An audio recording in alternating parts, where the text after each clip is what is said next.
સ્થાનિક સ્વરાજ્યની ચૂંટણીમાં પ્રચાર ઝુંબેશ તેજ થઈ રહ્યું છે ત્યારે સુરતના કતારગામ ખાતે કાર્યાલયના ઉદ્ઘાટન સમયે નાયબ મુખ્યમંત્રી હર્ષ સંઘવીએ વિરોધીઓ અંગે અને બિનહરીફ બેઠકોને લઈને મોટું નિવેદન આપ્યું હતું। સુરત સ્થાનિક સ્વરાજ્યની ચૂંટણીના પ્રચારમાં નાયબ મુખ્યમંત્રીએ વોર્ડ નંબર 7 કતારગામ વેડના મધ્યસ્થ કાર્યાલય પર હર્ષ સંઘવીએ નિવેદન આપ્યું હતું। હર્ષ સંઘવીએ વિપક્ષના નેતાઓને ચેતવણી આપતા કહ્યું હતું કે વહેલી સવારે જાગે એટલે 5, 25 કે 50 લોકોની નેતાગીરી હર્ષ સંઘવીને સવારથી નામ ન લે તો તેમની નેતાગીરી જેના પૂરી થાય, પણ મેં પણ નક્કી કરી લીધું છે કે એકને સીધા કરીને જ રહીશ। લુખ્ખા ટપરીઓનો વારો લાગી ગયો, હવે બીજાનો વારો લાગશે, પણ લાગશે જરૂર। નાયબ મુખ્યમંત્રીએ કોંગ્રેસ પર કર્યા આકરા પ્રહાર કરતા કહ્યું હતું કે 45 વર્ષ ઉપરના અહીં લોકોએ કોંગ્રેસનું થોડું ઘણું શાસન જોયું હશે, જ્યારે 55 વર્ષથી મોટી ઉંમરના લોકોએ તો કોંગ્રેસનું દુશાસન જોયું હશે।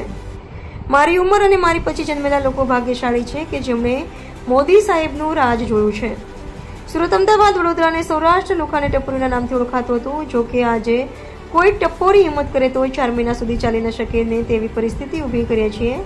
તો સાથે ગુજરાતમાં ફોર્મ પરત ખેંચવાને લઈ હર્ષ સંઘવીએ કહ્યું હતું કે ફોર્મ ભરવાની છેલ્લી તારીખ સુધી સમય પૂર્ણ થતાની સાથે 200 સીટો પર ભાજપ જીત થઈ ગઈ છે। જેને ફોર્મ ભર્યા પ્રચારમાં નીકળ્યા અને લોકોનો આવકાર ન મળ્યો।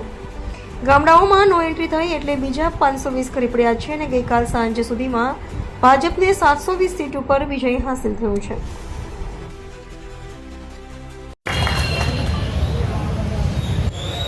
દરરોજ સરકારી સ્કૂલોની પરિસ્થિતિની વાત કરે, આ વરાછા કતારગામની સરકારી સ્કૂલ તમે એકવાર જાતે જોઈને આવજો। સુરતની અનેક એવી સરકારી સ્કૂલો છે જ્યાં પ્રાઇવેટ સ્કૂલમાંથી છોકરાઓ અને પોતાના બાળકોને ઉઠાવીને સરકારી સ્કૂલ તરફ લઈ જાય છે મા બાપ। કોઈ દિવસ દેશના કોઈ બી નાગરિકે ક્યારે વિચાર્યું હશે કે કોઈ સરકારી સ્કૂલની બહાર એડમિશનની લાઈન લાગે? હવે સરકારી સ્કૂલના મોડલોની પાછળ હજારો કરોડ રૂપિયા એડવર્ટાઇઝમેન્ટમાં ભારતીય જનતા પાર્ટીએ નથી ખર્ચ્યા, એ સાચી વાત છે, પણ સરકારી સ્કૂલોનું સુધાર કામ એ માત્ર શહેરોમાં નહીં, તમે આદિવાસી વિસ્તારમાં જઈને નવી સ્કૂલો જોઈને આવો, તમને ગર્વ અનુભવશે। આવા અનેક કામો આપણે સાથે મળીને સુરતની અંદર હજી વધુ ઝડપથી આગળ વધારવાના છે। પણ મારી તો આજે આપ સૌને વિનંતી છે કે જૂઠું બોલનાર લોકો પાસે હિસાબ બી તો માંગો, અને હિસાબ માંગવો એ આપણો હક છે।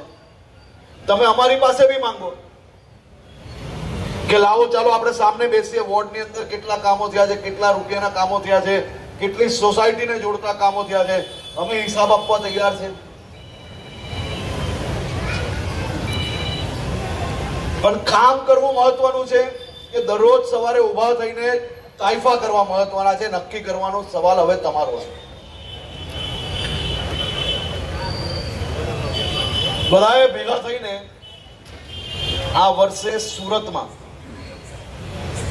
સુરતના ખૂણે ખૂણે સફાઈઓ કરવાનો સમય આવી ગયો છે, અને સફાઈઓ એવો કરજો કે ખાલી આપણા વોર્ડમાં નહીં, પરંતુ આસપાસના એક બી વોર્ડમાં આ તાઇફા વાળા એક બી લોકો કોઈ ખૂણે ના છૂટાય તેની બી ચિંતા જરૂરથી કરજો। અને આપણે જ સૌ લોકોએ ભેગા થઈને આપણા સુરતના વિકાસની ગતિને હજી વધુ ઝડપથી આગળ વધારવાની છે। મારી તો આપ સૌ લોકોને, આમાંથી બેઠેલા મોટા ભાગના લોકોને હું વર્ષોથી પરિચિત છું, અને તમારા સૌની શક્તિ શું છે તેનો બી મને અંદાજો છે। શક્તિનો ભરપૂર પ્રયોગ સીધી લીટીએ, સાચી દિશાએ આપણા વિસ્તારના નાગરિકોના હિતમાં કરવા માટે આપણે સૌએ એક થઈને મજબૂતાઈથી લાગવાનું છે। ગયા વખતે જે નાનું મોટું ચૂકેલા તેનો ડબલ મોટો હિસાબ આ વખતે કરવા માટે આપણે સૌએ તૈયારી રાખવાની છે। તો મારા સૌ વડીલોને જે મનની અંદર હતું એ બધું કહેવાઈ ગયું છે, બીજું કંઈ કહેવાની જરૂર લાગે છે? લાગતી હોય તો કેવો, ના લાગતી હોય તો હાથ ઊંચા કરીને યા ઓમ કરો ભાઈ. પાક્કો ડિપોઝિટ ગોલ, પણ આમ બધા એક સાથે કરો તો ખબર પડે. ગોલ ડિપોઝિટ ગોલ, પાક્કે પાક્કું. એમ તો શહેરમાં 80% જગ્યા પર આજે અમે આવતા પરેશભાઈ, અમે કાંતિ કાકા ને અમે લોકો 3 જણ આવતા હતા ગાડીમાં. રસ્તામાં અનેક કાર્યાલયો આવી. કોંગ્રેસની કાર્યાલય પર અભરાઈએ પંજો દેખાતો હતો, નીચે જોયું તો ખાલી ખમ પડ્યું હતું. થોડું આગળ આવ્યું